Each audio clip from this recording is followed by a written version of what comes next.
Ya, puasa membawa kebahagiaan. Apa dua kebahagiaan yang dimaksudkan? Mari kita lihat cepat. Satu, farhatun, ya, hina yuftiru. Allahu akbar. Kebahagiaan pertama adalah rasa bahagia yang dirasakan saat ia mulai berbuka. Nah, ini rahasianya, ini konteksnya. Baik, saya tanya pada Anda, kapan berbuka puasa? Zuhur. Kalau zuhur itu anak TK. Asar, anak yang mau masuk SD baru belajar, kan?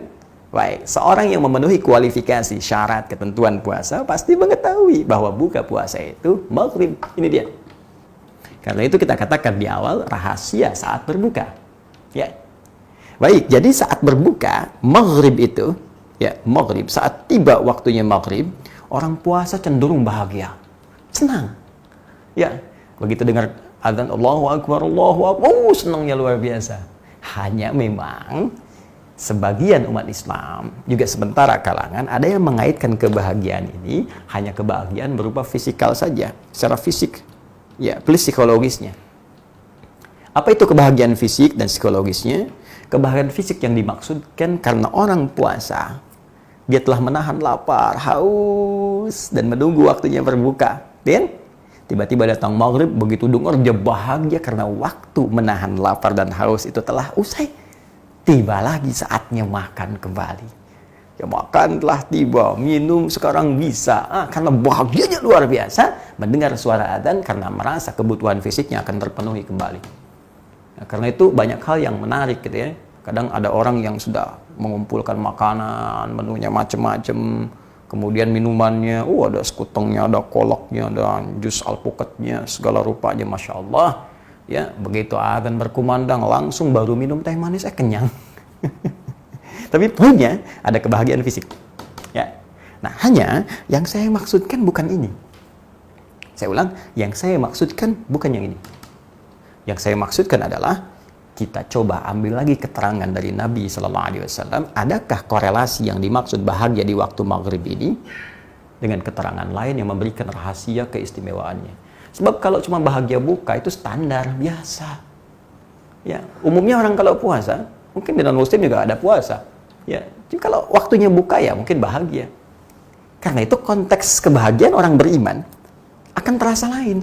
Karena orang bahagia, orang beriman itu bahagia dengan imannya, menangis dengan imannya, sedih dengan imannya, masya Allah.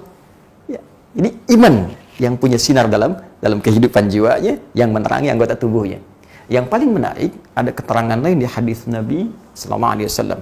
Kalau yang tadi ini di hadis Muslim, ada satu korelasi yang bisa dibahas dengan hadis yang kedua, riwayat Imam At-Tirmidzi. Ya, ini nama aslinya Muhammad, tumbuh dan berkembang di Tirmidzi sehingga dikenal dengan At-Tirmidzi.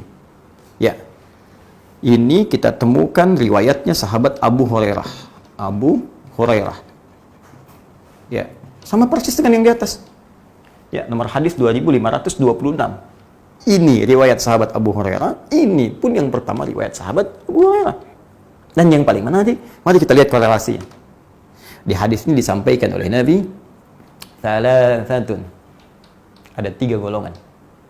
La turaddu da'watuhum. Yang doanya sulit untuk ditolak oleh Allah Subhanahu wa taala. Dalam bahasa lain, yang doanya begitu mudah dikabulkan oleh Allah. Di 3 golongan yang doanya cepat dikabulkan oleh Allah. 1, al-imamul adil. Pemimpin yang adil. Baik, bahasanya akan cukup panjang. Kalau bagian pertama ini kita masuk ke konteksnya karena kita sedang kultum. Ya. 2, as-shaimu hatta yuftira. Ini yang saya maksudkan. Ya. 1, al-imamul adil, pemimpin yang adil. Yang kedua, as-shaimu hatta yuftira. Orang yang puasa ini. Ya. Hatta yuftira, ini kalimatnya. Hatta yuftira, orang puasa sampai dia buka. Sampai dia buka. Allahu Akbar. Jadi ternyata pada saat kita akan berbuka itu, dari kita puasa sebetulnya, kita puasa, dan puncaknya saat akan buka itu. Ya, hatta itu menunjuk pada ujungnya, akhirnya. Dari mulai orang puasa itu, doanya dikabulkan, puncaknya saat akan buka. Itu Itu ditunggu. Anda mau minta apa? Ya, jadi orang puasa itu luar biasa. Sampai di hadis yang lain, hadis qudsi di Al-Bukhari, ya, dalam kitab Siyam, teman-teman sekalian, bab tentang keutamaan puasa, bab fadlus shaum.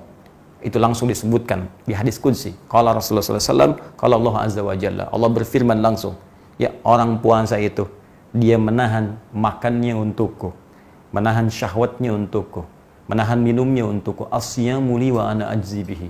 Ya, puasa yang kerjakan, diniatkan ikhlas untukku, aku akan memberikan bagian-bagian terbaik untuknya. Aku berikan pahala sesuai dengan kadar keikhlasannya.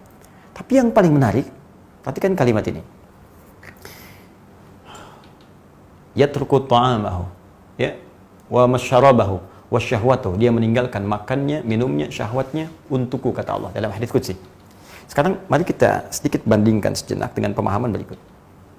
Jika ada yang bantu Anda lah, ya, asisten rumah tangga, tiba-tiba dia kerjakan rapi, bersih, istimewa, segala rupa lah.